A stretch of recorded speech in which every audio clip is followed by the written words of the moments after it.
This is the Simpit. I'm your host, Shaun Cole, and welcome to the Friday's edition of the Pitstop, where Billy Strange is the star of today's show as well, and Brandon Waters up there in the booth on the mic as well, producing the show. Hey, Billy, how you doing today? Good. How are you? I'm pretty pumped up. It's Friday. This is a big Friday too because it's a big weekend. Yes, it is. So I'm maybe a little extra happy. I might also just be getting that weird zone where I'm trying to figure out my sleep patterns for the next week. We'll talk about that at the end of the show. And in addition to that, at the end of the show, I do have that wrench giveaway. You want to play the game Wrench? Play it for free. I'm giving away 4 copies at the end of the show, but you're going to have to hold on till the very end, and we'll let you know who won those copies of the game Wrench that I've also been having a good time. So, Billy. Oh, you big tease. I love being a tease. So what have you been up to this week? And all you out there in the sim racing world, what have you guys been up to this week? What competitions, what kind of racing, what kind of sim driving have you been doing? What about you, Billy? Yeah, before I get going, I want to hit 2 things. We'll answer questions at the end of the show, so if you got any questions, post them in chat. And I'm also working on getting us onto podcast services. It does cost some money, so we will probably end up doing some sort of, I guess, for lack of a better term, fundraiser, just to maybe like that much. Maybe like Smooth kicking in $2 right there.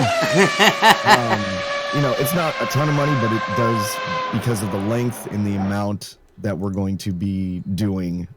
It runs far past the free services that everybody provides. So when we get that straightened out, we will let everybody know then. As far as what I've been doing, I blew out my voice. So that was number one. Doing some improper vocal work. I know better than that, but I decided to ignore that anyways. And then, let's see, I did some P-Cars too. Did more of the Clio Cup. I put that on my channel. And then really the only other thing is doing some practice for the iRacing Daytona 24 hours. Do you have any idea how many laps you've put in? I don't even want to think about it. And I haven't even put in as many laps as a lot of people. Yeah, well, okay, let's save that till later too. The endurance thing. When I think of myself, all I've been doing this week, well, I almost wanted to do a thing on sim centers because I've been working with the CXE guys and working on some of that base 51 stuff. And I produced a video for them. And it's just, they went a different route. Anyway, so I've been doing a lot of editing on a really important project that I've been working on. And then beyond that, driving-wise, it's been all about endurance. It's been getting... Oh, it's so weird that let's save this till later. We'll talk endurance at the end of the show. But all I've been driving is the Corvette Daytona prototype at Daytona. Morning, day, night, afternoon, every condition. So we'll talk more about it. But that's all I've been doing. I haven't driven much of anything else other than a little Wreckfest last weekend. So it's been kind of a quiet week with a lot of behind-the-scenes work and a little less driving than normal. Just trying to keep up the pace. So, right. Anyway, what about you guys? What have you guys been out there driving? And me and Billy will transition in a few of the stories that are going on this week before we get into our big discussions of the week. Starting off with, it's like a loaded gun, isn't it? It is. So let's start off small. Let's start off easy. Let's go with the Assetto Corsa. On Wednesday, we saw Release 5. And the big question from last week, I don't know if you guys remember, and I'll put the question to Billy right now. Did you buy a Assetto Corsa for $10 cheaper prior to Tuesday night? Dun, dun, dun, dun, dun, dun, dun, dun. No, I didn't. I did not buy it. I changed my mind. The main reason is I was hearing some optimization issues, and I talked myself out of it. So, no, I didn't get it. We could use you as a barometer. Like, if Billy doesn't buy it, I'm not doctor about that. If Billy doesn't buy it, I'm not gonna buy it. That's the way. That's where we're at. If it's not ready for Billy, then maybe. Anyway, I thought you were pretty pumped for the Milfray Jaguar, though. I was, but it wasn't enough. Sorry, wasn't enough. Was it our conversation of the photos that had you like? I felt like, again, I was gonna do it, and then I waited, and then I thought about it, and I was reading some, and then I was talking to a few people, and sounds like there's still some optimization issues, and I don't want to go through the hassle of like playing something that has the potential. Some people there's no problem, other people there is, and I know that, but I don't want to sit there and go through the issues of, oh, I'm getting 55 frames, or a lot of dropped frames or anything like that. I want my first experience with the title to be enjoyable. I don't want the in progress look.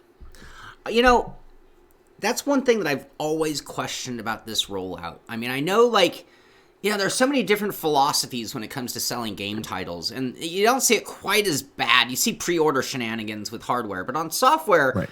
The amount of tricks and approaches to selling your title is amazing. And this is one of those ones that I really question more than others, because the others, they're usually just trying to get cash before it's time, and then everyone gets a little break, or maybe gets free war horses, we like to joke about here. But in the case of this rollout, I think there are a certain percentage of people who maybe would buy it and get discouraged. And, there are two ways of looking at it. Did they sell a copy, which means they've had a certain amount of success? But did they make their client happy is another part of the story. And if you want a long-term job in this industry, you need to make your clients happy. So Right. If people's first impressions are meh, and they don't ever pick it up again, they might have to be talked into the final version, even if it becomes good. Or maybe they never go back to it and they pass on Assetto Corsa 3 or whatever the next title may be. Well, and yeah, you got two parts in there. The first part is I could have bought it when it was cheaper, but the problem is if it's finished and it's still not that good, no matter how you slice it, you've essentially wasted your money. So for other people, it's worth the gamble. For me, it's not. Now, And it could get to the end and we have the potential of, well, we really can't fix this part of the sim because of the Unreal Engine, let's say. And maybe that's a part of the sim that I really want to work. right. So I bought in the beginning, and then one of the most important things doesn't end up working like I want it to. So I have, and again, it goes back to, I have mixed feelings about them having a publisher and we're doing a rollout this way. In my opinion, first impressions are everything. And, developers know that now. That's why you have like the most recent Call of Duty. They didn't put microtransactions in until after all the reviewers had reviewed the game. Right. Because it's that first impression. Yep. So it's just a weird thing to me, and I'm just not. There is no definitive like, this is amazing, this is the best experience. Everybody's got caveats to their experience. Right. Yeah. When I think, go ahead, Brandon. Sorry. I was gonna say, and I don't know if you needed to finish up on that, Shaun, but I was gonna ask to both of you that, given if somebody takes it from the other side of that approach, Billy, that they know it's a pre-release and they know it's early access, but taking that approach and that mindset, in your guys' opinion, is it acceptable where it's at now, the state of the game? Keeping in mind that we're just in the middle of January, and what's the release date for this? Is it May? Q1. They just said Q1, I think. Q1, okay. But in your guys' opinion, is it acceptable to be where it's at? Because there's graphics optimization problems that people have talked about, especially with like VR. Triples aren't supported yet. But I'm a VR user, and personally I've had graphics issues with Project Cars 2, and that's been out for quite some time. As far as optimization goes. I'm hearing more about low frame rate, stutters, that kind of thing. So what is it, 35 now? US? Is that correct? 45, isn't it? Is it 45? Let's see. Maybe here. it is. I don't remember. I had that up. Hold on. Let me see if I can pull that up again. Right now we are at 45. Yep. Okay. $45 for the state it's in right now? No. Well, and that's kind of the problem with the long rollout also is graphics driver packages change everything. Every time one happens, games have to quickly react to those sorts of things very often to get maximize those things. And when a game goes public, it goes from their controlled group to the open masses of God knows what kind of equipment people are running it on, and what their driver status, what driver version they're on with that hardware. And I think the longer you make the rollout, we've talked about supporting games, and I think they've actually intensified the amount of support that they have to do while still technically in production. So while they're still creating content, still making changes to physics, still changing the game and right, getting it's not like a features. DLC or a bug fix or something like that. They're still in the midst of trying to develop the actual title. And I think this has almost doubled their workload in the final year of production, which I think it might end up being a disservice because I would have liked those attentions focused more on getting that game maximized, optimized, and completely filled in with content rather than appeasing the mini masses who got it for a bargain rate to make them happy to get these things now when they shouldn't even be having to fix these issues. I also think, I think they sold a lot of Assetto Corsa copies. I don't think they are necessarily scrapped for cash. They had a new publisher and company and infusion and money in those ways. So it's I don't know. I don't know the economics of Kunos, but who knows? It's really hard to say. I think that a lot of sim racers are very in one camp. I mean, a lot of sim racers play them all, but almost every sim racer will be like, this is my favorite sim. And whether it doesn't matter what sim it is, but sure. And I think those who are just diehard Assetto Corsa people were served well by buying it early because they know they're going to buy it. That's their sim, that's their flavor. Those who bounce around more might be better served by waiting because then they can have a great first impression after everything's been done to the game. All the content is there, all the optimizations. Wow, we thought Assetto Corsa was going to be easy today, didn't we? Well, and in chat they're bringing up, several people have brought up good points about their concern because there's only quote unquote 2.5 months till full release. Right. And are they going to push that back? I'm guessing they have to. I said it right when it first rolled out. I have an issue with the way this is going, and I know you can get it for a bargain, and if you're a gambling person, then you'll have no problem in buying this title and taking the risk. It wasn't worth the risk for me, and I totally understand if other people love it and they're not having any problems, and I think that's great. It's just not worth the risk for me yet, even at a higher price point, and especially now. You look at $45 for what you're getting now, and you're like, No, I think if you bought it for the 25 and now you're sitting on this content, you did all right. And knowing that you get the final version, you certainly get your money's worth in the end. Right, sure. And this is the game we talked about support. They pretty much stopped support for regular Assetto Corsa. All focus is for Competizione. So if you want the future of Kunos, it's going to be on this horse.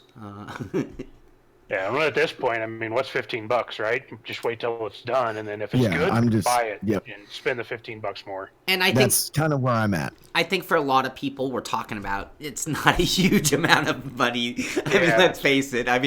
That's buying a car and a track and iRacing, and that's the difference in money. The money was never the factor for me. It was purely that they were asking for money for a product that was in development that I wasn't sure about. And again, I go back to the publisher, and you could say the same thing for Assetto Corsa, but I felt differently about Assetto Corsa because I knew they were a really small company. And when they got to a point that I thought that they had enough content, I was okay doing early access, at that point. I don't feel like any in the beginning or any of the other steps that they've made along the way has enticed me to. The Jaguar was close. Was close. You American. But that's right. Damn American. The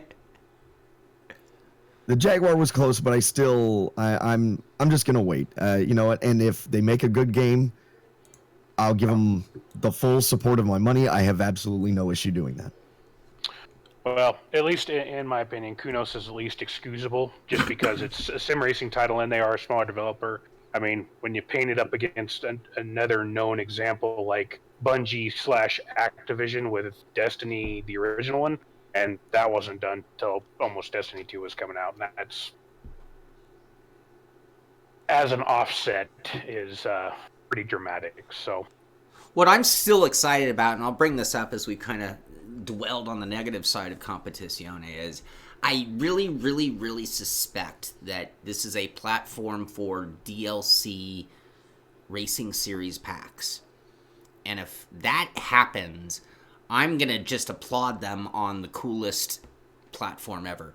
Because that, I think, is what all other Sims have kind of been lacking. And it's like, here comes, I look at all these DLC packs we talk about, Sure, GT that makes Sport, sense. Forza, and it's like, oh, here's a Ford Raptor and a Honda Civic. It's like, okay, what a useless combination. Cool cars, but what a useless combination. And it's like, well, how cool would it be if they came out with the F3 pack and it was an F3 car Sure. with all the Right. liveries of all the F3 cars, all And the all the tracks tracks and in the brand. series. Yeah, I agree. And I'd pay $25, what I paid for the heart of Competizione for that kind of DLC easily. I'd pay maybe Yeah, then even it's an more. outstanding bargain. yeah, even more. And, and then No, I understand. Yeah. and then I love that also because one thing I've given iRacing so much credit for over the years is their quality control to an extent. When they do release something, it's pretty clean. There are always changes, but for the most part, they run a tight ship. I think Assetto, the guys over at Kunos, are pretty good about patching, doing their hot fixes. When there's a problem. So, and that's on the that one end, thing I we give left them- out today. Yeah, sorry. Yeah, is they've got a hot fix out that fixes something with the Jaguar, the engine noise, internal transmission or engine noise, something like that. I've read it and now I can't remember. But I've got the there's a few change log fixes. here, and you got the Okay, Jaguar Let's call collider it fixed. Jaguar. The Jag. So some fixes to their collisions, minor updates to Zolder, fixed look back input using a controller binding, fixed wrong sound played when UI when Zolder is selected, fixed look left, look right, and chase camera. Wow, I didn't know you could do look left, look right in chase camera. Lock to horizon is enabled, fixed camera pitch change, and enabled look left, right with dash. So it looks like some visual. A lot of those were all visual related to some of their panning and things. I'm not sure. I do like what Stuart said. He's all, I'm a gambling person. That's why I bought it in early release. I suck at gambling. Yeah, and you'll make like 50 cents on your dollar. You get paid 2 for 1. If you remember, the house always wins. They got their money. It's in the bank. That's right, Welshie. It's Peugeot. Peugeot. Oh, not this again. We should make that a whole saying show. it incorrectly now. We should have a whole show one day that is just like, I want the list of every word that, whether it's Americans screw this word up or Europeans screw that word up. Who did the deal? Somebody did a deal, I think, where they did pronounce this car manufacturer and see how Americans would pronounce it. It was something like that. Anyways, Man on the street stuff. We got to do There it. you go. All right. Should we move along? Next. What's Yes, we next? should. What do you got, Billy? Maybe we should have led with this one. oh, the R Factor 2? It would have been shorter. Yeah, I think it might have been a little less to talk about, perhaps. I don't know. I could go off on never mind. I won't. Did you drive the Formula E original from R Factor? The Gen 1? Yeah, the one they ran in the Visa Vegas race. Yes. Okay, I ran that car. Formula E, the whole electric car thing is pretty funny. But what I'm going to say about this, I love that car. That is a cool looking race car right there. It's got a great blend of futuristic and modern F1 built into the same car. And I think it represents what they're selling Formula E as very well. So I'll applaud them there. My experience in driving the Formula E cars, it was so weird. It was like, it's really a different kind of drive, driving an electric car and managing the battery system or the power-up system instead of things like fuel mileage or overheating your car kind of stuff. So it is a different type of discipline, and it's the sounds I can't get over, though.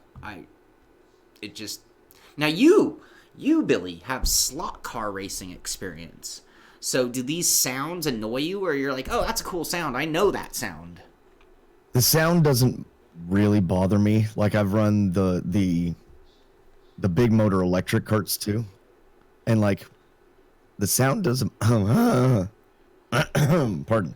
The sound doesn't bother me, and the torque is amazing in those types of cars. I don't find the car enjoyable. The first gen car I didn't find enjoyable to drive, and I don't find the racing all that exciting. Now, So let me ask that's you.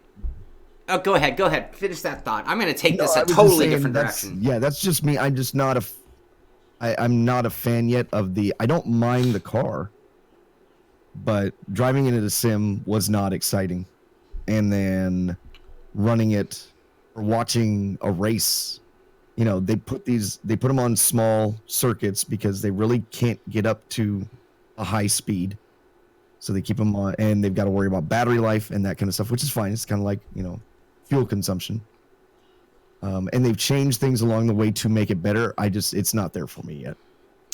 When I drive anything electric, and I think the Formula E car from R Factor drove, like you mentioned, I kind of forgot. Well, actually, I've driven a lot of indoor electric carts, and they're amazing in terms of, like you said, torque. I can't stand the sound. It just annoys me. I don't know what it is. It's just like, I can't deal with it. But here's the thing that I think about. A gearbox and a driveline in a combustion engine setup for the most part, and even in a half-shaft situation on a mid-engine car, there's like this play, this slop, this lag between the power and when it hits that tire. And in electric, things almost feel to me almost like a direct drive wheel in force feedback world, because I'm not saying they're better or worse, but you can feel that I don't have the word to describe it. I don't want to call it flex, because on a regular wheel, anything other than a direct drive, there's a hair of just cushion in that setup that feels like a real car setup. And sometimes on a direct drive wheel, I feel like the impacts are so abrupt and so harsh and instantaneous that it lacks some of that natural delay that's in a car's real system of 3-4 different parts. And I feel the same thing in the driveline direction going to an electric car.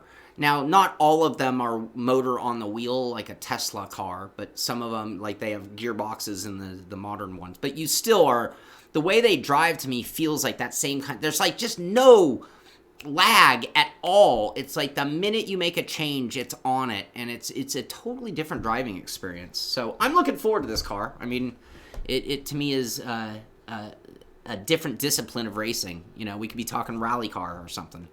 Right. So we've got actually a lot of good comments here, but the first one from Jamie is racing is racing. Yes and no. And I'll put it to you this way. Having raced several different things throughout the course of my life, I would race.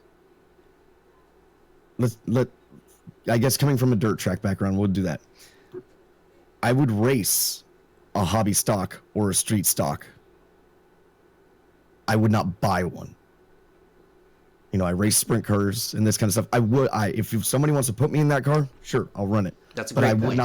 I would not buy that car to run, if that makes sense. If you gave me a lawnmower at the lawnmower track to go do some lawnmower racing, I'd hop on and I'd race the shit out of that thing. I'll be damned if I'm going to go buy a racing lawnmower, right? Right.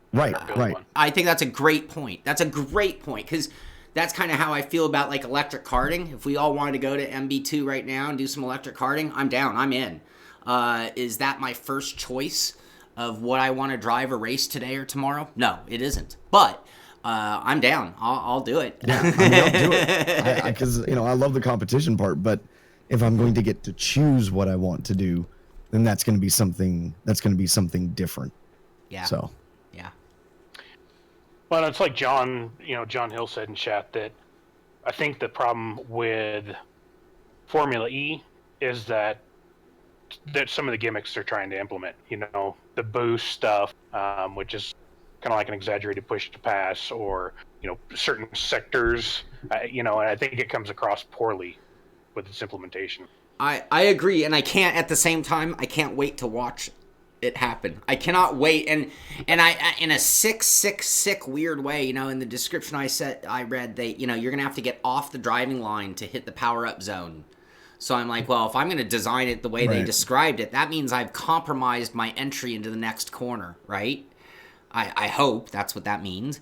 At which point now we have even more chance for carnage because somebody's gone off the driving line, but they're not going to want to give way just because they got the power up. In fact, they might already be on that power up trying to not give up the spot. Right. And so I just wonder what's their reaction going to be when one of those control zones causes something bad, because it's likely to, in my opinion. That'll be fun. I'm tuning in to the first Formula E, so they got me, even though it's gimmicky, even though it's very Mario Kart. I'm in. Yeah. I want to see. Oh, you never know. Maybe they can start endurance racing. They can just put electrified grid above the track and put poles on top of the cars. I like that. but all that bumper car style. But that would be cool. You get all sparks. You get all the sparks. Oh, yeah. Oh yeah. And the viewers could stand above the track, right? You could look down on them then if they had this electrical grid, Zap their favorite driver. That would be the fan boost. Everybody's up there with like haptic gloves, like, I power you. We've lost it. We have completely lost it. In the off the rails segment of today. We're all endurance giddy. All right, Billy. Why don't you tell us, I think you know a little more about this Spec MX-5 Pro Racing for NC Generation Mazda MX-5s than I do. So I had a gentleman reach out to me that is involved with this program. So there is a real-world Spec MX-5 Challenge series, and it's a quote-unquote pro series where they go to different tracks throughout the U.S., race for quite a bit of prize money. You order the cars through them, but then it's your car, you maintain it, that kind of thing. Well, they reached out because they are starting their esports /virtual division, I guess is what you want to call it. So it is specmx5.com/sim racing challenge. And what they're doing is they want to bridge that gap, like we see so many other other people or other companies doing, from virtual to a real driving experience. So they are using iRacing. It is a 10 race championship throughout the year. They're going to coincide the ESport races with the real world races. So 10 days before the real world race, let's say at Road Atlanta, I don't remember if that's one of their tracks, but I think it is. They'll race in iRacing at Road Atlanta, and they're going to have the pro drivers give help to the virtual drivers. That's cool. They're also going to break it up between pro drivers and amateur drivers. Now, the amateur drivers are going to be able to be eligible for a prize, and it's going to be one of three. You can get a driver development test. You can pick a high-performance driving experience, or you can actually participate in Level Up Racing or a Winding Road Academy licensing school in a Spec MX-5 Challenge Series car to attain a provisional SCCA or NASA competition license. And I was just going to say, Winding Road is one of the real deal MX-5 teams in the Mazda Challenge series that Glenn McGee ran in, right? And, you know. They're one of the real deal teams. Actually, I think they're even one of the championship teams. And I think Atlanta Speedworks is as well. So if you're registering for the East, it's with Atlanta Speedworks. If you're registering in the West, it's with Spec MX-5 windingroad.com or Spec MX-5 at Atlanta, ATLspeedworks.com for the East. I'm assuming that's Atlanta Speedworks. So I thought it was pretty cool. I think especially it's going to mirror, it's like a 10 race series. It's going to mirror the real world tracks. You're going to get some help. It is limited to 50 participants, and all you got to do is go to the league section. In iRacing, you have to have a safety rating of 2.0 or better, and an I rating of 1500 or better, and a C license, if I read that right. and then you request, and then they'll review your account, and then if they accept you, you'll be in, and it'll be 10 races, 50 drivers, and then they'll take the top 20 to a championship race, and the winner gets to pick one of those three. That's awesome. I thought it sounded pretty cool. Yeah, that's awesome. Cool. I gotta say, I love that MX-5. I'm such a huge fan of that car. Every time I drive that car, I hear somebody like, oh, that car is so boring. And every time I drive that car, I'm like, man, this is the best racing car, though. This is, in fact, I'm going to come back to that. This goes back to, will I race an MX-5? Yes. Will I buy one? No. I have a friend, I said I was going to buy one and street it out so I could drive it to the track, and a friend of mine was like, dude, I will never be your friend if you buy an MX-5. And he, forbade me to own one. It's like, dude, I don't care how great they are. You're not allowed to own one. Before we move on, I was going to shout out to Front Seat Racing. Oh, thank you. Thank you, Brandon. Yes, yeah, thank you, Front Seat. Awesome. That's much appreciated. Thank you. Going to the podcast. There you go. Awesome. Jamie said he made the show sick. All right. Also, go ahead, Brandon. Sorry. I was going to say, were we done with the MX-5 thing? I think so. Okay, because I kind of wanted to switch it up. Normally we do the news stories and then, we'll bring up a point of discussion or a topic. But I think with knowing what our next two stories are, that this might be a good opportunity, and this way we can get chat's input on this. But my question for you guys is ESport good for sim racing? You guys can use the next two topics if you want to kind of illustrate your points. But yeah, pose that question to you and to chat. What do you guys think? Oh, I'm so going to get myself in trouble on this topic here. Go ahead, Shaun. Let's keep it PG. I have a lot of really mixed feelings on where we're at in the world of eSport and what's going on. I was going to say, are you in a strange relation? Wait, whoa, that was an unintended pun. I was going to say strange relationship with esports and sim racing. I am. Let's just say I'm an old schooler. All right? I've been doing this a while. Been in sim racing for over 20 years now at this point. I just think of how many things have been the traditions of what we've done, the hierarchy, the who's who, some of the teams that have put in tremendous amount of effort, some of the broadcasting groups that have put in tremendous amount of effort to be installations of this industry and pillars of this industry or community. And I am just... And there's no stopping it. I'm not pointing a finger and even blaming it ESport or any sanctioning body. I'm just so afraid of that. Here we are, this pennies on the dollar industry. Pennies on the dollar to what they are. And they're going to come in with nickels, because we're pennies, and be able to just get so much control of what we do. And then they're going to grow us up. And they're going to have all the control. So, that sounds really like a conspiracy type mentality. Oh gosh, they're coming for us. And maybe that's the ego of what I think sim racing could do. But I'm a little afraid of what it will do. Will it dumb down our sport? Will it push aside people who've paid their dues? And I don't know. There's no proof of any of this happening.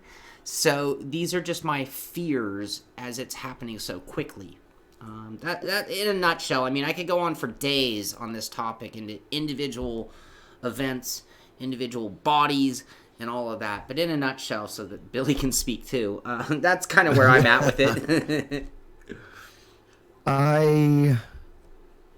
It's hard because I think for so long people that sim raced wanted to be taken seriously and legitimately by the real world, i.e. automotive manufacturers, race car drivers, race car teams, that we strived to have this idea that we were legitimate. We wanted, and on that, to that note, or to that end, we also wanted our simulations to be very lifelike. You know, we want them. That's the whole point of simulation, right? To get them as realistic as we possibly can. The problem has become where an infusion of money has changed, I think, the perception, because I think the idea was give a sim racer the shot at a real car, because the real car is either the proving ground or there's money. You know, you can make a living. But now that esports has come along and very quickly in the sim racing genre has infused a lot of money, people now see sim racing as a viable option to not go to the real world. So for so long we wanted to be a part of that world, and now we've come to almost a stopping point where we're like, well, wait a minute, sim racing is its own thing. We don't necessarily want to mix the two too much.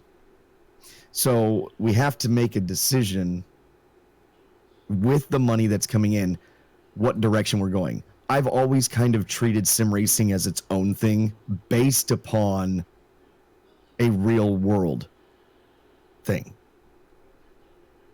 So in treating it separately, having an infusion of money, does it take away the elements that we love of will it take away the elements that we love of sim racing? And to your point, it's possible. You know, the bigger tournaments up until recently, you know, it was F1 Esports, Gran Turismo, like those were the more Forza, those were the more major ones. And now we finally got iRacing stepping in the mix, which I think people would agree is more of a proper sim. I'm not going to say the sim, but one of the more proper sims. And so now you're going to have this battle, and it just divides everybody up, and it makes, I don't know, it's going to be really, it's going to be a power struggle is what it's going to end up being. Yeah, it is. And I think, you know, I think it's going to put some people in some awkward positions where, you know, you're a championship contender. Let's just say you're a top 20 driver, because anybody in the top 20 is technically a contender.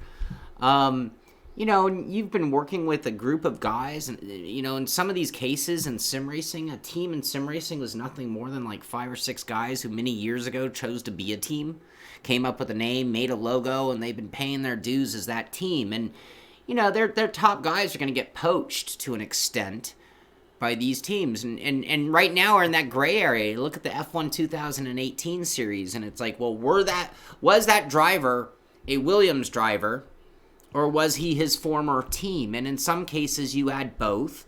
There was no clear cut. Like when they did the draft, it's not like, well, you have to cut all ties with your previous team.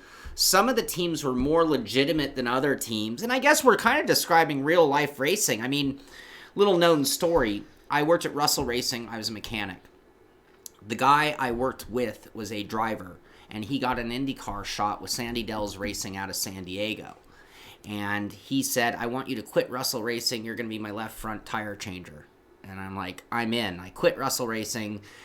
And I even got like equipment and garb from the sponsors who were sponsoring the car, right? But notice I didn't say Ganassi Racing.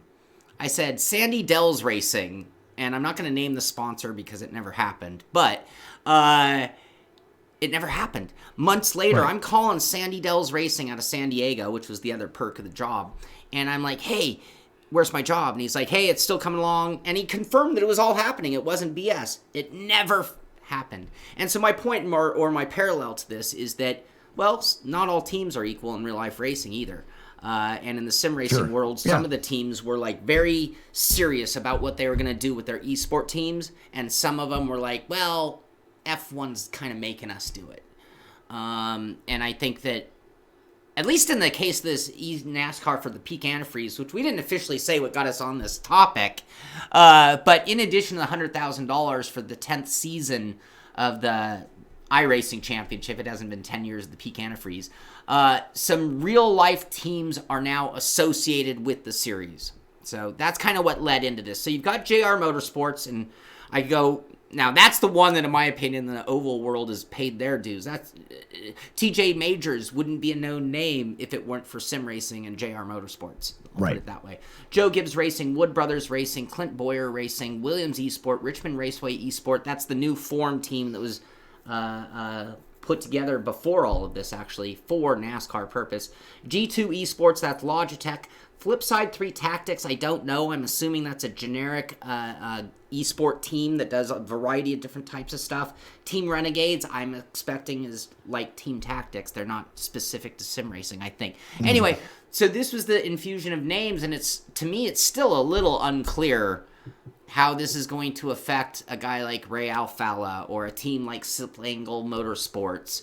I'm not sure if this is like an opening salvo of what will become something completely different in the end. It seems innocent enough, sure. It seems cool. I'd be privileged to run for JR Motorsports. But at the same time, what is this going to do to us? What is this going to do to the Peak Antifreeze series? Yeah, it's going to be interesting to see how this plays out. It's a bit of I think it's a bit of a PR deal, but I've also heard reports of, so if you're on a team already, you're not getting broken up from that team, but you're going to be on that team, but a part of JR Motorsports, Joe Gibbs Racing, Williams, that kind of thing. And there are some drivers that are being paid. There are some sponsorship problems because of existing sponsorships versus new sponsorship opportunities with those teams. So those all have to get ironed out. I haven't heard anything concrete. It's more of like, people tweeting out and rumor mills and that kind of thing.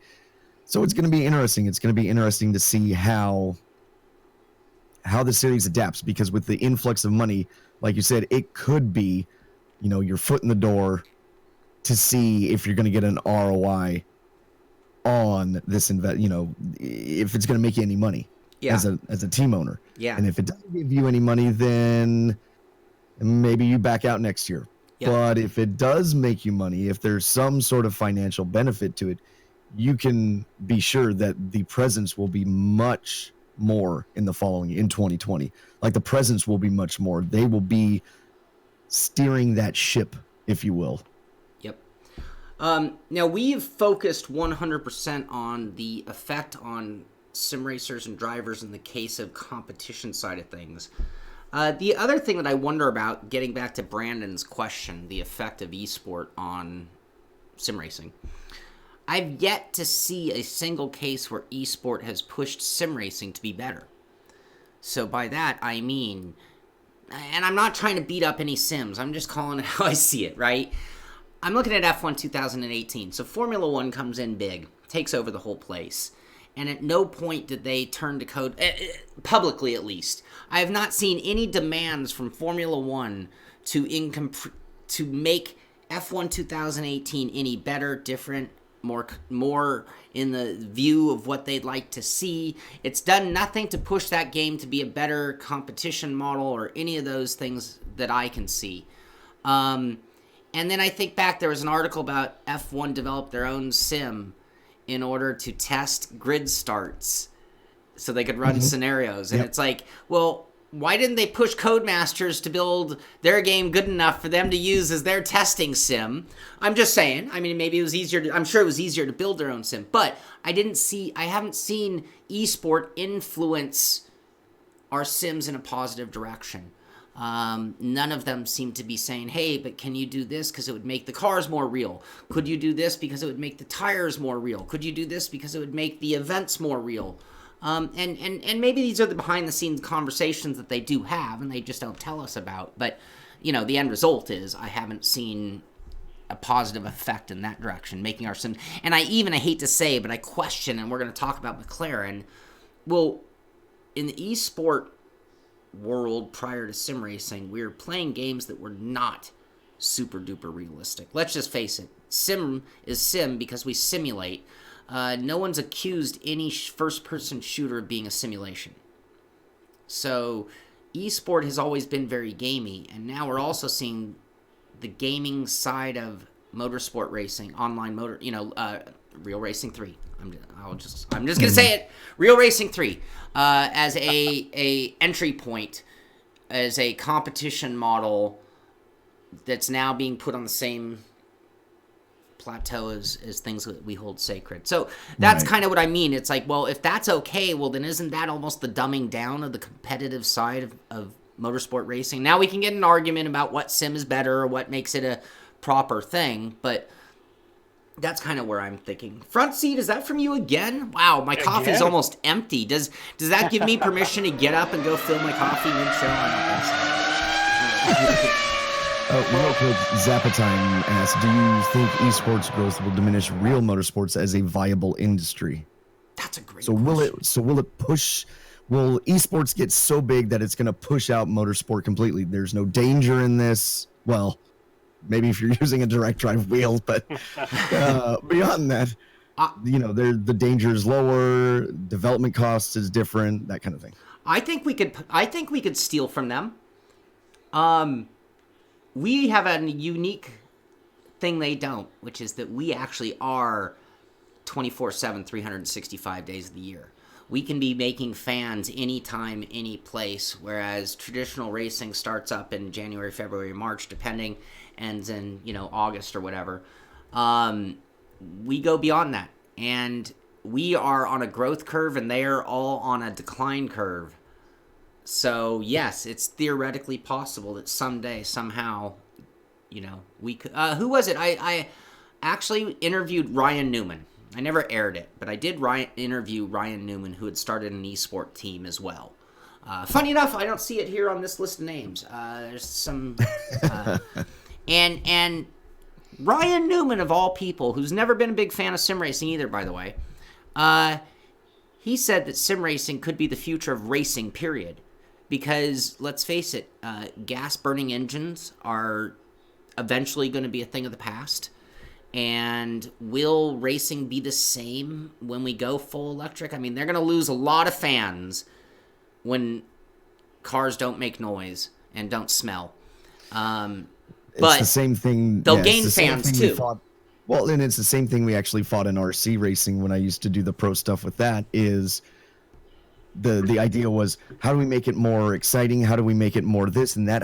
They wanted to basically be mainstream, and it was always the electric stuff, which was the more viable option for most people. It doesn't make noise. Yeah. But when we used to run the 1/8 scale on-road, and we used to do parking lot races with boards, but the 1/8 scale are like the Formula One, basically, of RC cars. Those things made noise, and you should see the flocks of people that would just be at Sears or wherever, and they would come in and surround. We would have to put up ropes to keep people back from the track, and they would be 5 deep all the way around. It's the noise. Yeah. So as we struggle with this, we might get to a point where they kind of cross, and maybe one is as popular as the other. I don't know that it's going to replace, but... I don't know. It's an interesting question. Yeah, it is. That's a great question, and I can see a scenario where it happens. So I rant and rave about Ready Player One. That's my game. My example of the future is the movie Ready Player One. Brandon's laughing because he hears me. For 8 hours, I'll go on and on about the movie Ready Player One. At some point, things might change so drastically in our world that, like, this whole getting out on the freeway, going to the racetrack, that might be a thing of the past. Who knows? And it might all be very internalized. I'm not even trying to get environmental or talk about any political issue. I'm just saying the patterns of human beings seem to be going out less, staying in more. And as the VR and the whole immersion world and entertainment things change, we might find humans much more in their homes. There's more work from home jobs than ever before. Commute, via computer type jobs and all that. So life's changing, and I could see, and we're not talking 5 years here. We're talking 10, 20, 30, 50 years. I watched the movie Asylum, I think it was called. It's like 2054, so that's 35 years from now. Okay. And like, yeah, it was almost like wasteland. You weren't going to the racetrack, that's for sure. And so this could, like Ryan Newman said, this could be very much the future of racing. You could have an international audience, 365 days a year, 24/7. If it became different, I mean, you could, if with the way they're going with gambling rules on ESport, I don't know if gambling gets accepted into ESport like they're trying very hard to do, and it became this international online competition. I could see it really becoming huge. And that's where, again, getting back to let's take it full circle. So why the F are we going to let, no offense to JR, why the F are we going to let JR Motorsports, Williams, Logitech, why the F are we going to let them have that future? Because that's what we're doing, people.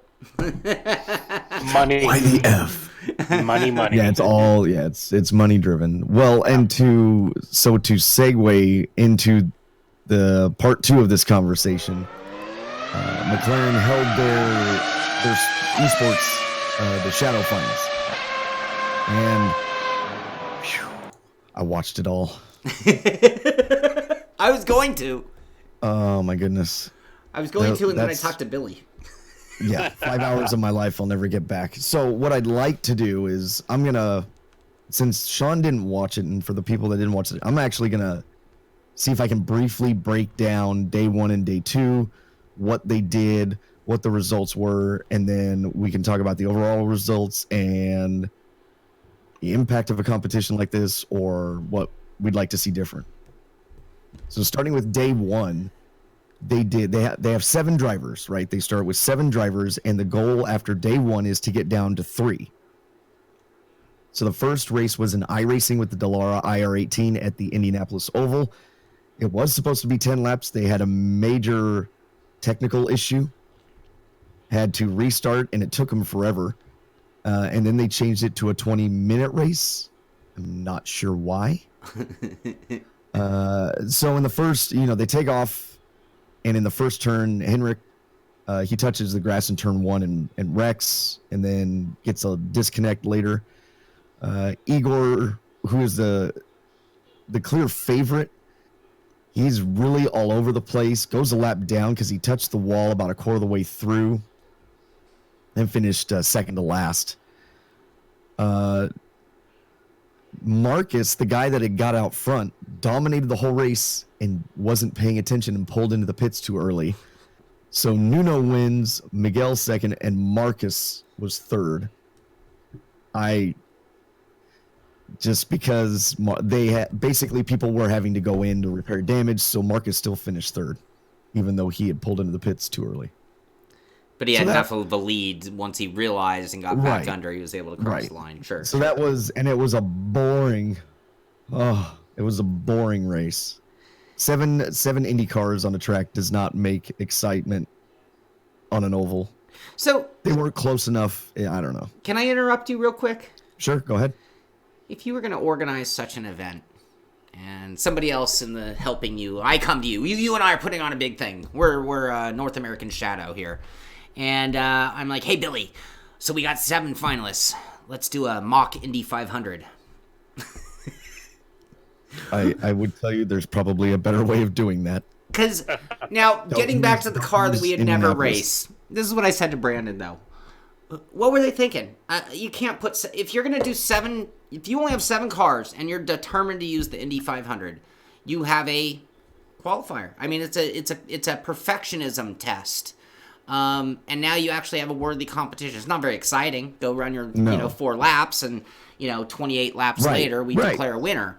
But a time trial would have been more exciting than the actual race that happened. But if I'm going to race them, and obviously it's the polar opposite, why didn't they put them in Mazdas at Laguna? Because you can take 7 Mazdas of good drivers, put them at Laguna, and have a battle royale. Yeah, I think the idea was McLaren, Alonso, Indy 500 next year, next year. Yeah, so I think that was the idea. The problem was the talent pool is very spread out here. So you did not get any. You had Nuno and Marcus, which ran away from the field, and they never really got anything going. Nuno tried a couple times, and then they kind of stabilized, and that was it. The rest of the pack was strung out. There were some mistakes made, which allowed for passing, but the guy came, from a straightaway behind because the guy hit the fence and passed him. It wasn't like a racing pass, if you know what I mean. Yep. So it was just a very, very boring race. Why didn't iRacing steer them different? I like you said, you nailed it. You nailed it. It's the whole McLaren Alonso Indy. And if you're gonna have an Indy competition, you do it in iRacing. This would have been better in a larger field. Yeah. In my opinion. So up next, they went and as they transitioned to the next race, they talked about the human performance tests, which just involved stimulus detection, central processing, physical adaptation and response. Igor wins it. Ibrahim is second, and Zhang is third. So guys that you won't really hear a whole lot in the actual sim racing part, except for Igor, which is still good for them. I mean, they obviously have the aptitude. That's not the right word. They have the ability to be one of the higher ups that McLaren is looking for, because they were doing eye tracking and the whole thing. Right.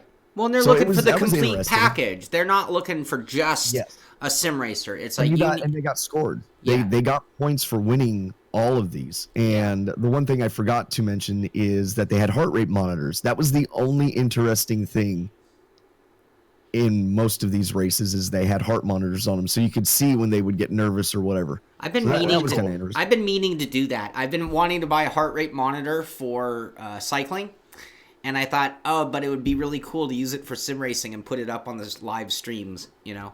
And people know when I'm going to pop. Before you go on, I want to just give them credit for one thing here. I'm looking at the human performance leaderboard. I love the way they made the human names look like gamer tag names, and I'm going to applaud them on the coolest crossover from real life to gaming world, because I hate gamer tags when it comes to sim racing. So when I see the Gran Turismo and the Forza guys, I'm not trying to take away from them, but your names are friggin' stupid in our world. So I love that they made them look like gamer tags, though. I love that. So anyway, that's cool. All right. The actual production of the event was good. It looks it. In my opinion. We can talk about that. So what about the Forza event? So then Forza Motorsport 7 comes up. That's 8-lap race in the P1 GTR at Circuit de Barcelona, Catalunya. And the very beginning of the race was actually pretty entertaining. Marcus makes some nice moves on the lap 1 up to 3rd. Miguel and Igor battle on the first lap. Marcus has network issues like lap 2. And I don't even know if it was lap 2. It might have been lap 1. I think it was lap 2, though. And he fell out. So that rips him right out of it. Igor just loses all mental concentration and spins on lap 3. Henrik has more network issues and drops out again. So at the end, Miguel wins it, who I believe Miguel came from Forza Motorsport 7. So you're going to see a theme here. Miguel wins, Igor second, Nuno third. Igor had incredible pace, but was making mental mistakes galore.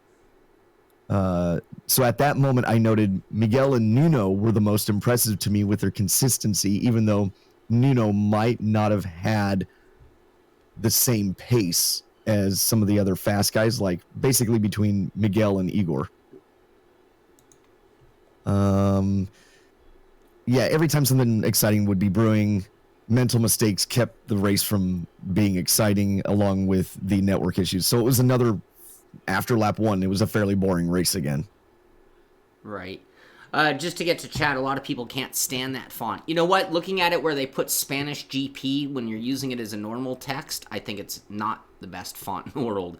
However, I'm going to stand by my remarks on the names turned gamer tags using that font. But to each his own. I'm not offended if you think it's terrible. I like it. I told you why. All right, go on. So then they highlighted the test drive with the McLaren, the GT4 car. Is that the 570?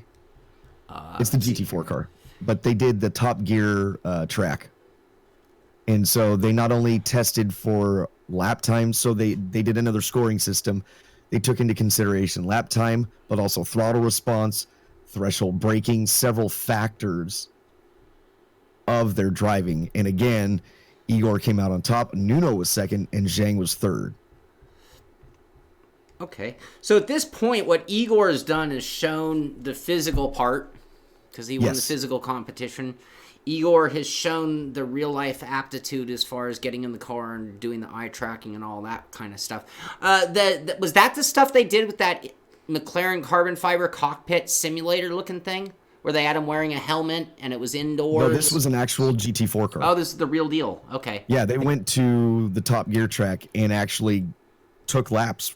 They did a morning test session, and then they went out and did a test. That's badass. With the GT4 car. Yeah, that's not a bad way to spend a day. Yeah, it was cool. I mean, Jimmy Broadbent went and was just like talking about it. He couldn't believe the amount of grip that the car has, and that's one of the arguments I have in sim racing, but that's for another topic. Everybody was like smiles and like it was really cool and impressive and all that kind of stuff. So that was cool to see those guys get to experience something that, with the exception of Igor, those guys probably have never experienced before. So that it was fun watching them do that. Next up was, let's get ready for it, Real Racing 3 at Hockenheim. And I'm sure there's some sort of partnership or sponsorship or something going on here, but it was a hot lap best of 3. Breathe, Shaun. To see those guys sitting in the rim of the rigs with an iPad doing, this, and like, I'm just like, I don't discredit the game itself as a standalone game, but really, what, you're only catering to one guy here, and the guy that made it in from Real Racing 3, Henrik wins it, Igor second, Miguel is third. I don't understand what that has to do with the competition. It's like the Make-A-Wish entry. No, I'm sorry. I'm sorry. That was so terrible. That was so terrible. Some sort of partnership, some sort of sponsorship, partnership, something.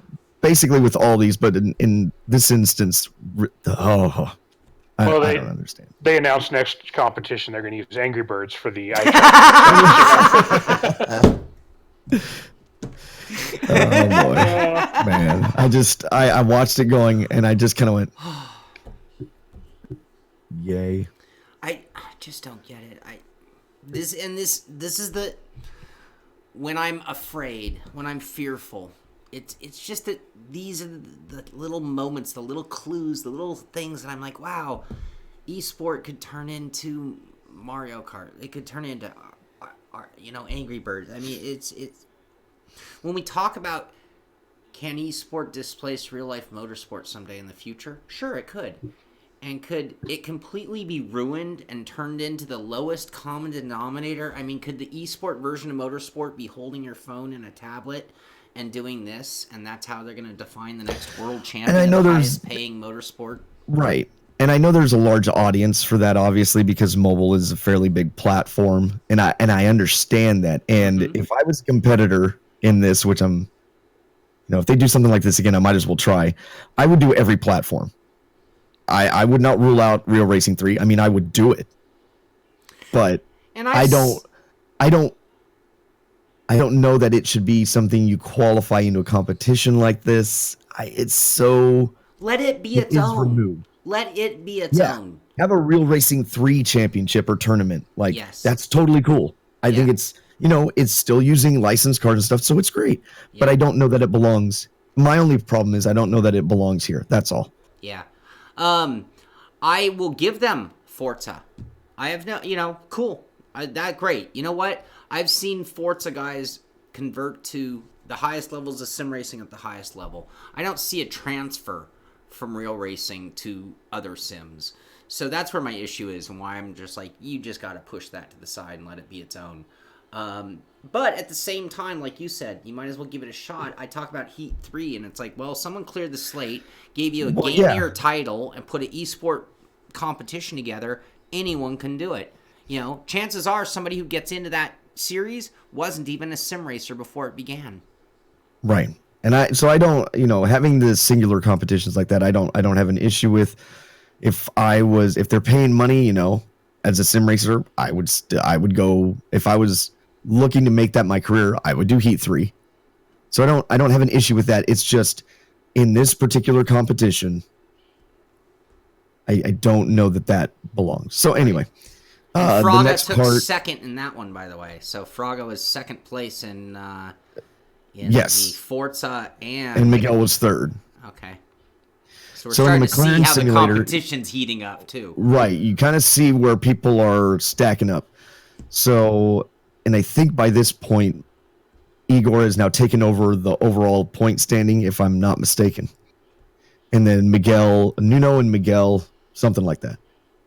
Next was the McLaren simulator. We all know what they're looking for there. Igor wins it. Not a big surprise. Miguel second and Zhang third. And Zhang comes from, if I understood correctly, from Gran Turismo.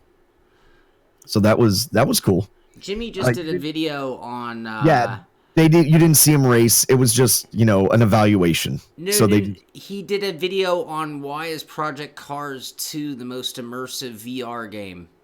Who did that? Jimmy did, Broadband. Yeah. Was he wearing a McLaren Daytona. Vive? Was he wearing a McLaren Vive when he did it? I don't think so. Okay. Just out of curiosity. But they made these guys wear VR for the Project Well, we're not there yet. I'm sorry. Well, we are there, but I didn't get there yet. Oh, I'm sorry. I'm getting ahead of myself. Yeah, Project Cars 2 in VR. They did the 720s at the Circuit of the Americas, and it was a 10-lap race. They did it again in VR, and they were using the McLaren Vive, right? Yeah. 10-lap race. It was a good opening lap by Zhang. Lots of action. Zhang tried to get defensive on lap 2, which let Igor get by.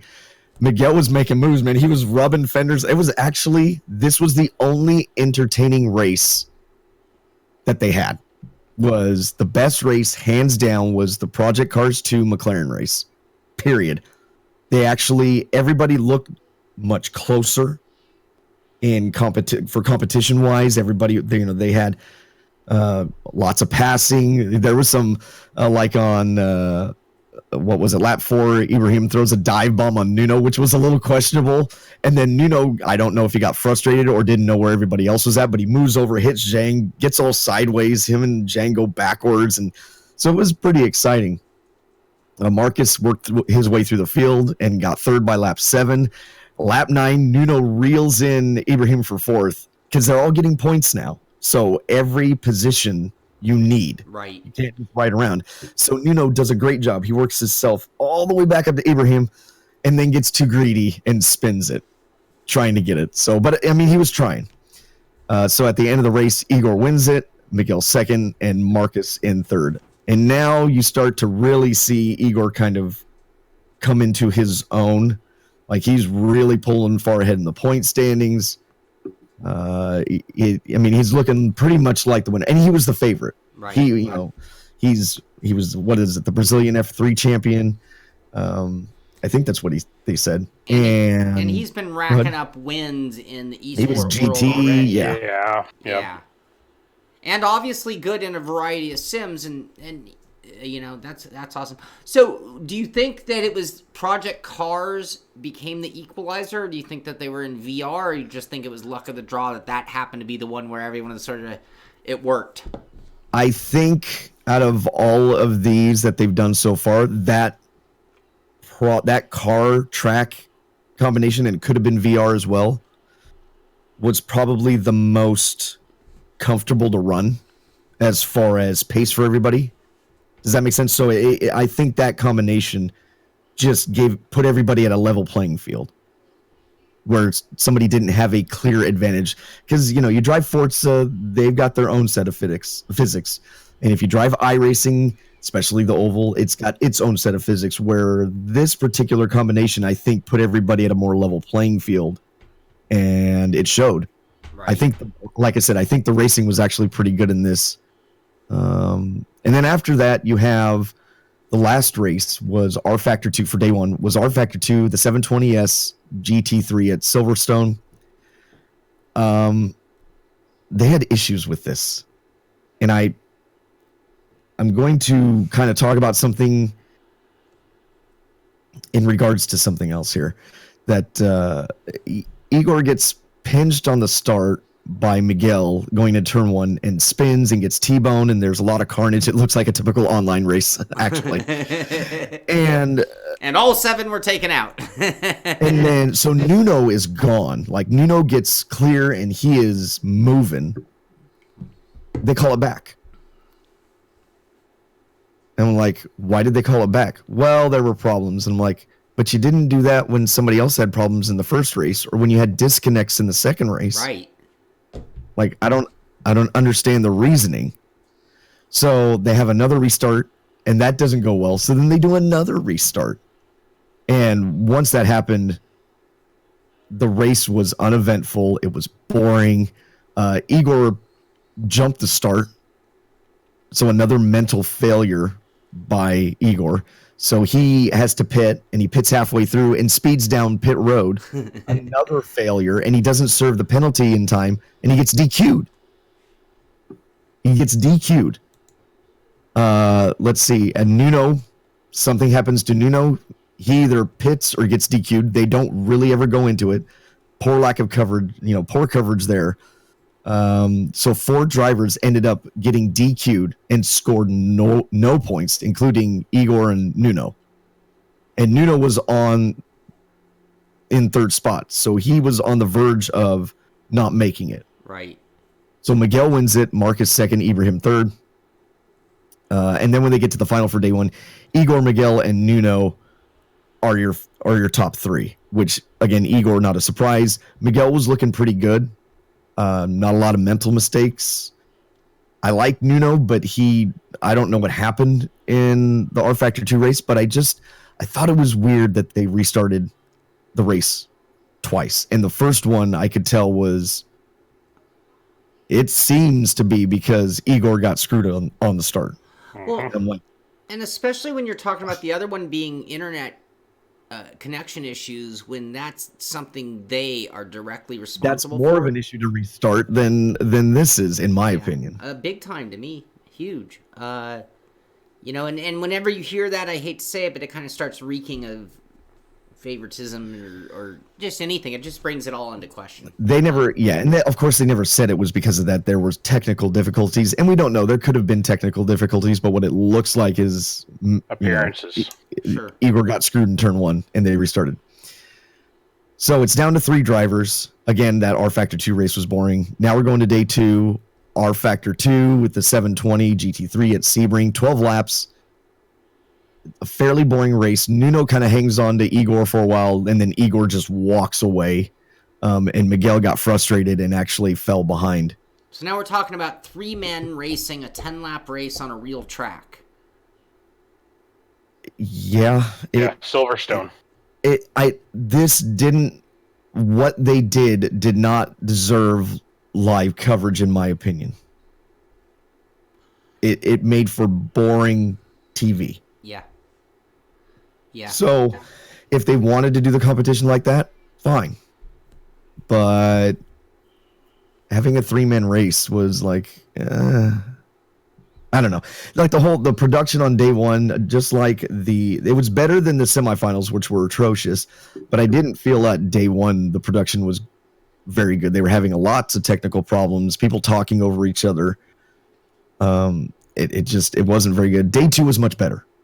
Day 2, the production looked better. It was a much quicker program. They could have shortened up day 1 to less than half. They could have shortened day 1 up by 90 minutes, not changing any of the races. But instead it was like 4 hours. Like, it was way too long. Yeah. So congrats to Igor. I mean, he didn't make any mistakes when it counted on day 2, which was great. I actually liked Miguel until the last race, and not personally. I'm just saying as a prospect. Miguel put in a good performance until the last race, and when he got frustrated, you could see it, and his pace just went down the tubes. And Nuno did a good job hanging on to Igor for as long as he could, but Nuno, you could see, just didn't quite have the same pace. Yeah, I don't know. It could be better in a lot of aspects. Personally, I would have liked to have seen them cut it down to maybe only 3 different entry points.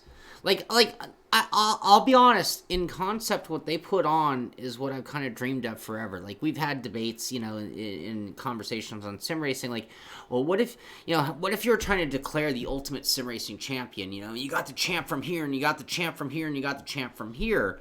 Well, with there only being a limited amount of sims, you end up in a scenario where you're only driving a handful of drivers, and it's like, well, to be fair, it really needs to be more of a 3 from each sim, and maybe even more than that, but fewer sims, to have an actual collective group if you're going to have a competition. Well, and it should be a race. This 3-person thing, you'd be better off posting your best out of 3 laps. Yeah, or do like more of an E-Rock type competition. Yeah, have the lowest seed start, and then it would be more exciting to see if the other guys could beat that person's time as you go up the seed ladder. So it's like, from a viewer or entertainment perspective, it was not very entertaining. So let's bring this full circle, because it seems like the consensus in chat is that the way they did this last time is that they put on this competition, then they'll take all of their footage in the event, cut it down, put it into a package, like a TV-ready package, and use it as a marketing tool. So this is why I wanted to put this after the question of, is eSport good for sim racing? Because now we have 2 different examples of big money coming into influence and possibly not being in the best interests of actual sim racing at its core. And then something that's strictly a marketing or production tool where they don't showcase what we all know can be an excellent event. Sim racing can be great. The races can be fantastic. They can rival real life racing and be an excellent show. So all in all, with these 2 examples, what's your final conclusion as far as eSport being good for sim racing? I will put it this way. If I showed people the Shadow competition to people that I raced with, either or, they'd laugh. Yeah. Like, what the hell is this? But if I showed them the iRacing article, because there are names that they recognize, then that has the potential to be taken more seriously. But the package that McLaren put together, I could not show that to somebody and say, here's where sim racing is going. Look at how, this is McLaren, and they'd be going, the dude's racing on a freaking iPad. What? What is this? Yeah, what? and there's no excitement there's no drama to the racing, really. It looks, I mean, I hate to say it, but the spread in talent was huge. It wasn't like you had 7 of the very best competing together in different sims. You had the best from one sim, the best from another sim, the best from one racer, another racer, Real Racing 3. And when you only have one of each, you saw it. Everybody kind of just segmented out, and then that was it. Yep. I think, Shaun. Well, before I get to that, in the line of thinking that you were stating there, Billy, if you showed the F1 2018 competition to your racing friends, how would that have been perceived? It would be an easier sell, depending on how the race goes. If once they start crashing and banging on each other, like, I think that's where a lot of people that actually race tune out because they're like, well, you'd never get away with that. Right. So that's where the separation of ESport and real motorsports comes in, is that you sit there and you have to treat ESports a little differently, but it would be, in F1 2018's defense, it would be an easier sell than the McLaren Shadow project. Yeah. And getting back to what you're saying, Brandon, I think there are a lot of learning curves ahead. I think you're going to have some great moments. You're going to have some bad examples. And you're going to have some experiences to learn by and how we react as an industry as a whole. And that gets kind of back to where maybe I'm a little fearful of the outsiders. Well, if it's run by our group, I think the analysis of what's going on and how it played out will be done through a different set of eyes versus how will McLaren walk away from this. In the case of the Visa Vegas, there are a lot of great aspects to that competition when it went on. But then the product that went out to the public could have almost been seen as an embarrassment to sim racing. It just didn't present well. The graphics pack, the car and track, it wasn't so much the car as much as the track, but the visuals that were presented and put out on the air didn't even come close to representing where sim racing was at that point in time. It made us look like a 8-year-old game, compared to what we're playing today. Sure. And I expect so much better from those guys. So it was just a bad pick, in my opinion. It was rushed. It's like, God, there are a lot of great modders. Pay someone more money until you have a good version of Vegas. It's not that hard. Pay them more money. Put more hours into it. It's there. Vegas can look incredible. There's no excuse for having Vegas look dull, and yet Vegas looked dull on the sim. The racing had good and bad moments for the most part because we had a great driver pool. It had the potential of great racing, but then it was plagued by some sim racing shenanigans in terms of wrecking and overdriving and things that would never fly, as Billy said, in real life. And that's the problem when you win, even more so than the graphics. I think when people that have actually raced, and that's always been my hang-up, is you'd never do that. You wouldn't do some of those moves. Now, yes, we could point to specific scenarios where, an F1 driver loses his marbles and goes in the turn. You're like, what the hell was he thinking? But the frequency of it, and so there's just some hurdles when presenting it to somebody that is not familiar with sim racing and esports. Presenting that to a driver that has done a lot of professional driving, it's still a hard sell, but as we've gone along, it's much easier because a lot more drivers are realizing that it is a valuable tool, but showing them a competition like this doesn't do us any favors. No. Yeah. Now, in the end, it seems like even in this scenario, Igor Fraga has been pretty dominant in sim racing across the board. So at least in the end, they ended up with somebody. So, we look at, even though it's a slightly different competition than last year that Rudy Van Buren won, having seen what McLaren's done with Rudy and even continues to do with Rudy, we almost talked about that today, Igor Fraga will represent sim racing very well. And that's the great that does come out of this. So we can pick apart their show, and hopefully they'll improve it for the next round. But at least the winner is somebody when I'm confident that if they put him in a sim racing scenario that he can defend being a champion. If they put him in a real life scenario like they've done with Rudy, he's going to be able to defend himself and be a sim racing champion and make us look good in real life. If they put him in the simulators at McLaren, he's going to kick ass there too. So I know that what I am most concerned about coming away from this is that we are represented well through the competition. I think the end is great, and Igor will be another one of those. I use Jan Martinborough as the example. One of the original winners of the GT Academy. I think he won the first couple years and has gone on to the single best sim racing turned real life career, in my opinion.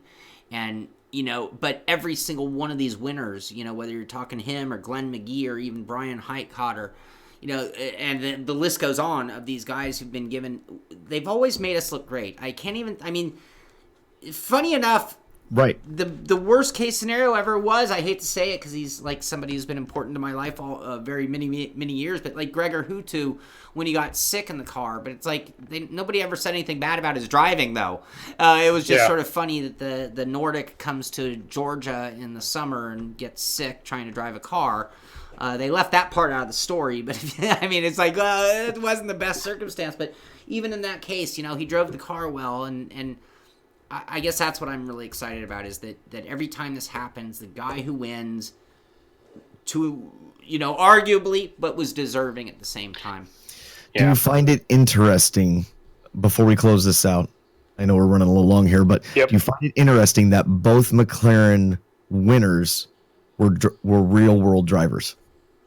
No, Rudy had racing experience, and okay, so does that skew the perception that you have to have real racing experience and be a sim racer to be one of the top guys in a competition like this? No, I think it goes to something that I've talked about for years, which is the difference between being good and being a champion sometimes comes down to other factors. Like I always talk about fitness, like Igor, much like Rudy, is race ready. Like he's fit. He spending time in the gym, spending time in cars keeps you fit. It keeps that hand-eye coordination. It keeps that dexterity. It keeps all those things firing at that super hyper speed that it takes.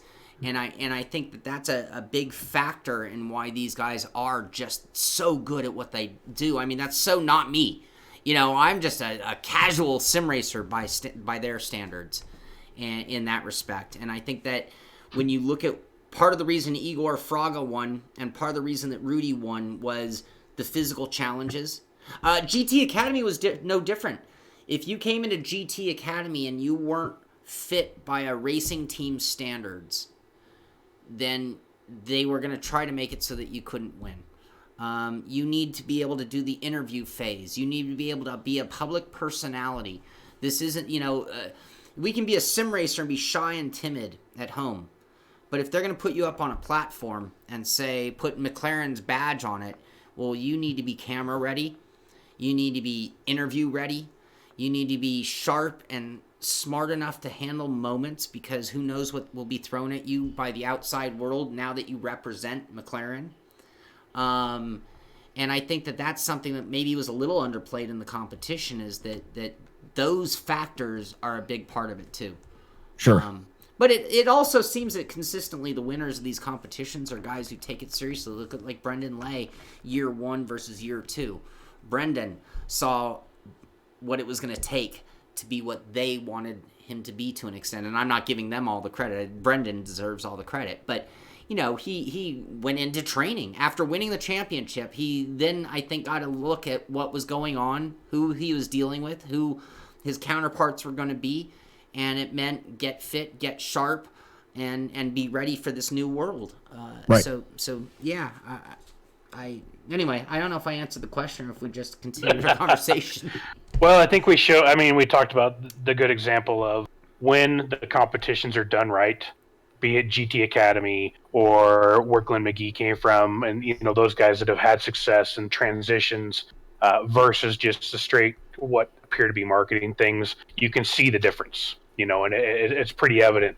So I think that's when it comes down to it, we just need to demand better, for our hobby and for the sport and for what we love. So, and bad luck too. Who knows why they had an internet issue? Right. That's the biggest scar on it. It's like, wow, how do you have a huge competition where you control the internet? It wasn't on the internet. It wasn't an internet issue. It was a network issue. I'm guessing, so it's like, wow, how did you have an issue in your controlled environment? And what a shame because you're doing it live. Yep. So. Well, that's it. All right. Last thing I want to talk about, I have an image here of our 3 cars. That would be Simpit Black, Red, and White because tomorrow. Is that tomorrow? That's tomorrow. Oh my God, I have to wake up at like 4 a.m. tomorrow and then be awake for 24 hours. Tomorrow is a challenge. I want to hear your guys' approach. I think I know what I'm doing, but I don't know. So tomorrow begins the 24 hours of Daytona on iRacing. The Simpit team sponsored by Rickmo Tech. We have 18 drivers spread across. Isn't it 18? I think it's 18. 6 per car, I believe right? so. Yeah. Yeah. Yep. 6 per car, 3 cars entering the race. And I said it on the show yesterday, but I just want to look in the camera again and say to everybody who's been part of this, thank you so much. I'm so impressed by what all the guys have done, the amount of laps put in, the amount of time, the amount of testing, the amount of troubleshooting. I'm just blown away by what we've all been able to do. And I'm very excited about the race, and I think all 3 cars are actually going to do very, very well because people put in the time. And so my question to you guys, we're going to be streaming all 24 hours. How are you? I'm waking up at 4, and then I'm going to do my stint, and then I think I'm going to do like 1 hour naps. Like, I've watched the real 24-hour races, and it seems like nobody goes to sleep. Right. But you need to go take some naps throughout the event. So what's your approach going to be, Billy? I don't know. So the race, to let people know, it's for us, it's Saturday. It starts at 5. When are you going to start the stream? Because the race will technically probably go off about 5:40, 5:45 Pacific Standard. I think I have to start the stream as soon as I get in the room. So maybe at like 5:10, because I want to make sure everything's working and not have that pressure at the start. So the actual race starts then, but there's going to be a 30-minute practice and then 8 minutes of qualifying, and then the race will start after that. So, but yeah, tomorrow we're doing session number 2. We're not doing the one that starts tonight for us. And then it's going to be very interesting. I'm excited to see how the day to night plays out. I'm excited to see what that changes in efficiency as far as fuel is concerned. And not to mention with weather now, the track gets hot, it'll get cold. You know, I mean, you can feel it when the cloud rolls over. Pardon me. When the cloud rolls over the track, you can feel the difference happen in the track. All of a sudden, the grip level comes up a little bit, and we have to deal with, rubber buildup. And so there's going to be a whole lot of different factors than standard from a normal 24-hour race in iRacing with static conditions. So I'm looking forward to it. I feel like it's more closely to my wheelhouse with how the car and the track will change relating to dirt. In dirt, you're always looking. Right. You're always trying to find a better line. So this is going to be closer to my wheelhouse, which I think gives me maybe not an advantage, but maybe puts me on closer to the same level as other drivers. Right. Than normally would. So I'm excited. I think it's going to be fun. Yeah, this race is going to be very cool because I felt like all the endurances prior to this one were, as much as it's about stamina and getting through the whole event, whatever the hours are, because nothing ever changed, it still was like, well, can your team hot lap for 24 hours? Because whatever set you started with is going to work at the end of the race just the same. And our team, I'll give people a little strategy. Our team had a setup that was so much faster than what we're running. And we went away from it because it was great at night, but it actually became kind of a nightmare during the day. It was murder for most people during the day. Front seat racing again. Trying to keep you distracted. Look at that. I'm sorry. I got to get sir. Thank you very much. Happy Friday to you. But I really am looking forward to, I don't know if we'll be able to attack, but I want to know and see, we picked, I feel, a setup that worked for the whole 24 hours. Right. Yeah, that's how I feel, yes. And I'm wondering if we'll notice some teams that are quicker at various points because they optimize for that moment, and other teams that are maybe slower, and then all of a sudden they go backward because their setup just doesn't work during the day or during the night. And again, I'm very confident, but I don't know that we picked the right choice because, again, we slowed ourselves down by, a half a second? Yeah, and we just had to look at, how much time we were going to spend at night, but then the gains that we were getting versus the losses that we were having during the daytime were and people were just struggling with the car period during the day. Yeah. They had a hard time being consistent. So it made more sense to have a more stable setup for the day. And then it works well at night. Yeah. Well, it was risk versus reward. And that's the thing in an endurance race. If the car gets tough to drive and somebody puts it in the wall, our car could sit on pit lane. I've been in races in iRacing where the damage was anywhere from 3 minutes to 55 minutes. 5-5. There's no amount of speed on the track that makes up even a half an hour, not even 20 minutes. Yeah. And it's very realistic to have to be on pit lane for over 10 minutes to get a repair done. And that, you basically took yourself out of contention unless the top teams have that same issue. Right. So I'm looking forward to it. It should be fun. And, if people aren't doing anything tomorrow, come hang out with us. On the channel. Yeah, and the stream will be live sometime between 5 and 5:30. It's really tricky to get into an iRacing room when it's a huge event. Like, it takes a little while. So I'm not going to guarantee the start time. What I'm going to do is I'm going to get into the room, get everything set up, and go live. That will be sometime between 5:05 and certainly before 5:30 at the beginning of the actual race. But as soon as I can get in there and get live, we will be live for that one. So yeah, anyway, I'm super looking forward to that.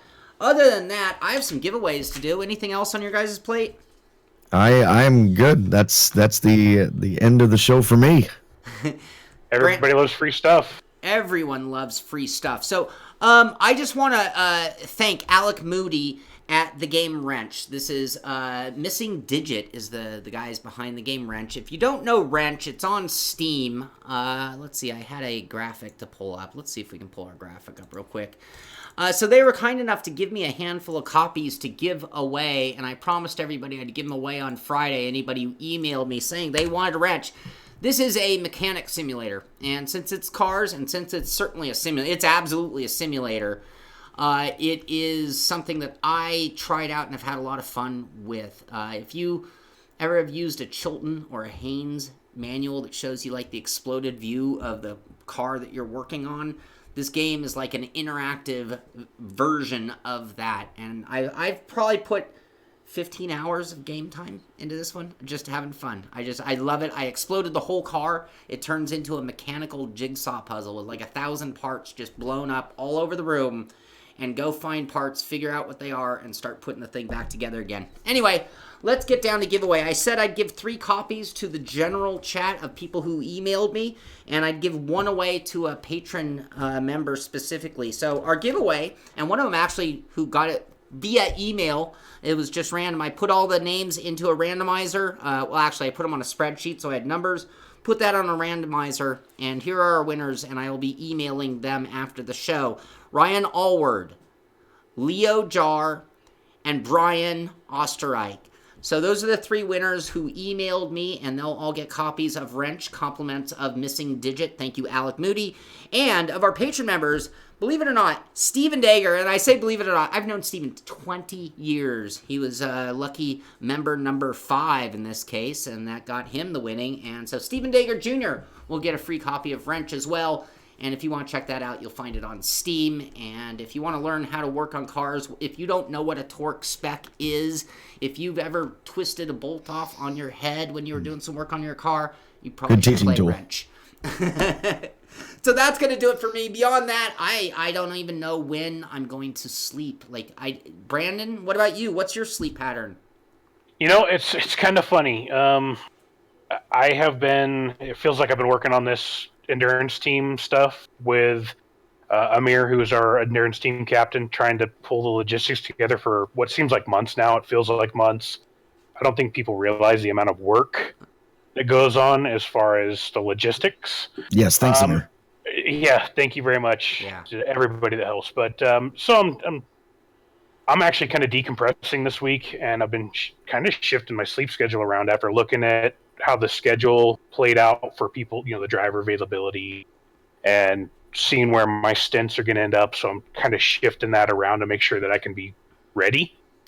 And realistically, other than excited nerves and putting in just a ton of practice to where I can feel comfortable in the car and have interaction with it being second nature, I've actually been relaxing, kind of taking a deep breath and going, okay, this is the final hour. I've been trying not to over practice this week. Yeah, that's another thing too. I don't want to overdo it before got to spend all that time in the car. So, but yeah, I'm just relaxing and trying to get adjusted. And for me, the important thing is trying to run my practices in the times that I will actually be driving. Oh, that's good thinking. So That's good thinking. Well, I'm going to stream one more time before the event tonight at 6 o'clock. I'm going to do some driving in traffic. I could use a little more, just a little more. I have a lot of experience. I just want to see the traffic a little more before the race, and I'll be good to go. So I'll stream that at 6, and then obviously we'll have the race starting up between 5 and 5:30 tomorrow. But that's all I got for this Friday. Very, very happy Friday for me. Anything else from you, Billy? No, I'm good. I'm having, besides my voice not working, I'm having a good Friday. Awesome. So for all you out there, get out, do some sim racing. Come join us for the Simpit Rick Motec Endurance Team tomorrow. And that's going to do it for this one. This is the Simpit. I'm Shaun Cole. That's Billy Strange. That's Brandon Waters. And we'll all see you on the track. Bye. thanks, everybody.